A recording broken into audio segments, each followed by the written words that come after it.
ये कहानी एक पिज्जा डिलीवरी बॉय के साथ हुई एक सच्ची कहानी है।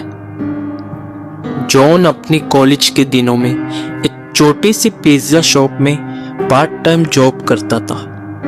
एक रात करीब 1 बजे जब जॉन अपनी शिफ्ट खत्म करके घर के लिए निकलने ही वाला था, तब अचानक ही पिज्जा शॉप का फोन बजा। जॉन ने फोन उठाया तो कोई आदमी बहुत ही धीरे आवाज में ऑर्डर दे रहा था। पहले तो जॉन ने ऑर्डर लेने से मना करने का सोचा, क्योंकि पिज्जा शॉप बंद करने का टाइम हो चुका था। मगर जब उस आदमी ने 4 लार्ज साइज पिज्जा ऑर्डर किए तो जॉन ने ऑर्डर ले लिया, क्योंकि अक्सर बड़े ऑर्डर पर एक अच्छी खासी टिप भी मिलती थी और जॉन को पैसों की जरूरत भी थी। जॉन जल्द से जल्द पिज्जा लेकर डिलीवरी करने निकल पड़ा। डिलीवरी एड्रेस उस पिज्जा शॉप से काफी दूर था। बहुत देर रात हो चुकी थी और वो रास्ता भी काफी सुनसान था। वो सड़क जंगल के बीचों बीच से गुजर रहा था। रास्ते में कोई स्ट्रीट लाइट भी नहीं जल रही थी, इसलिए वहां अंधेरा ही अंधेरा था। कुछ और देर की ड्राइविंग के बाद जॉन उस एड्रेस पे पहुंच गया। वो एक बहुत ही पुराने अजीब से घर के सामने खड़ा था। वो घर फॉरेस्ट एरिया के अंदर था और उस घर की कोई भी लाइट नहीं जल रही थी। बिल्कुल ऐसा लग रहा था कि वो घर सालों से बंद पड़ा है और उस घर में कोई रहता ही ना हो। जॉन उस घर को देखकर थोड़ा घबरा रहा था, इसलिए उसने अपने मैनेजर को कॉल किया। वहां से वापस चले जाना चाहता था, लेकिन उसके मैनेजर ने फोन ही नहीं उठाया। जॉन अगर बिना मैनेजर को बताए वो चारों पिज्जा वापस ले जाता तो उसका मैनेजर उससे बहुत ज्यादा गुस्सा हो जाता और उसकी सैलरी भी काट लेता। इसीलिए जब बार बार फोन करने पर भी उसके मैनेजर ने फोन नहीं उठाया तो उसने उस घर के पास जाकर डिलीवरी करने का मन बनाया। जॉन जैसे ही आगे बढ़ा, उस घर के अंदर की एक लाइट ऑन हो गई।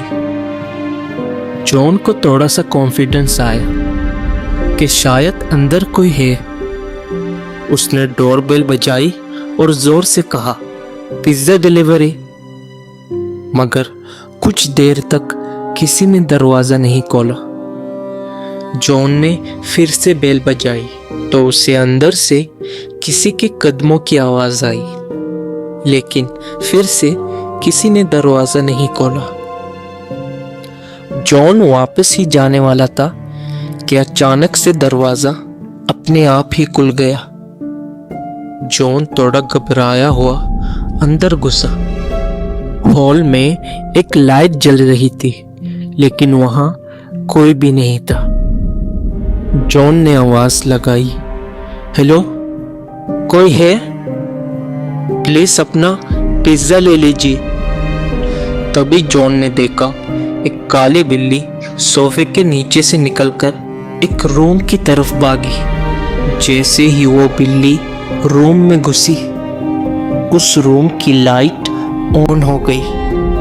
साथ में छोटे बच्चों की हंसने की आवाजें भी आने लगी। जॉन को लगा शायद उसके साथ कोई मजाक कर रहा है। वो गुस्से में उस रूम के अंदर गया। वहां 2 छोटी छोटी लड़कियां बैठी हुई थी। वो दोनों जॉन को अजीब तरीके से घूरे जा रही थी। जॉन उनसे कहने लगा, वो कब से डोर बेल बजा रहा है और कोई तुम में से दरवाजा ही नहीं खोल रहा।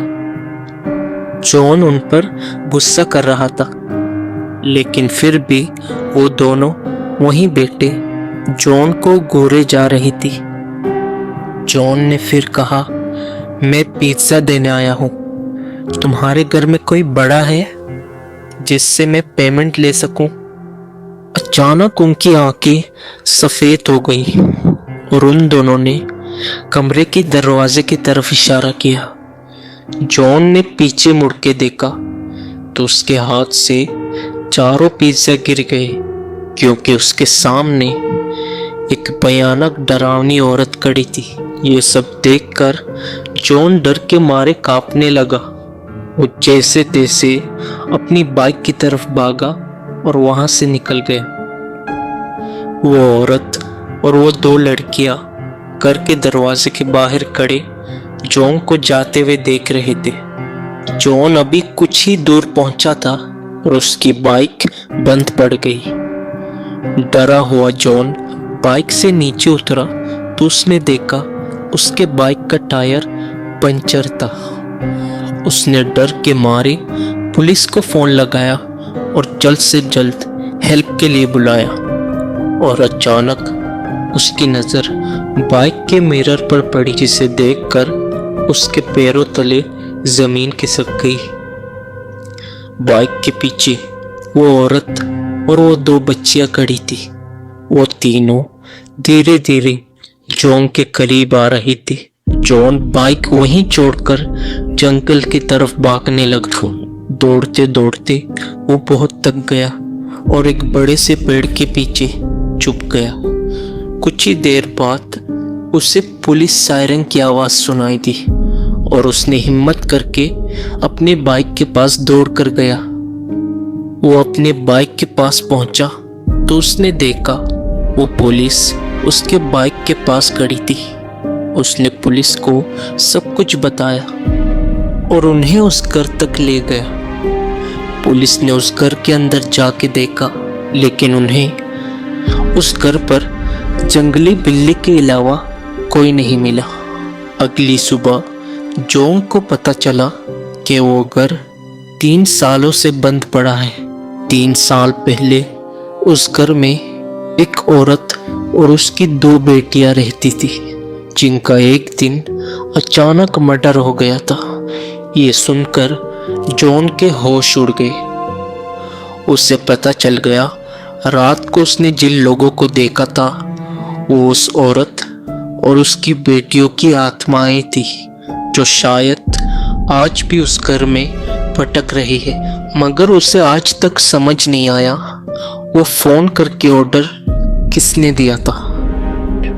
इस हादसे के बाद जॉन ने पिज्जा डिलीवरी की जॉब छोड़ दी, लेकिन वो जब भी वो हादसा याद करता है तो वो पूरी तरह घबरा जाता है।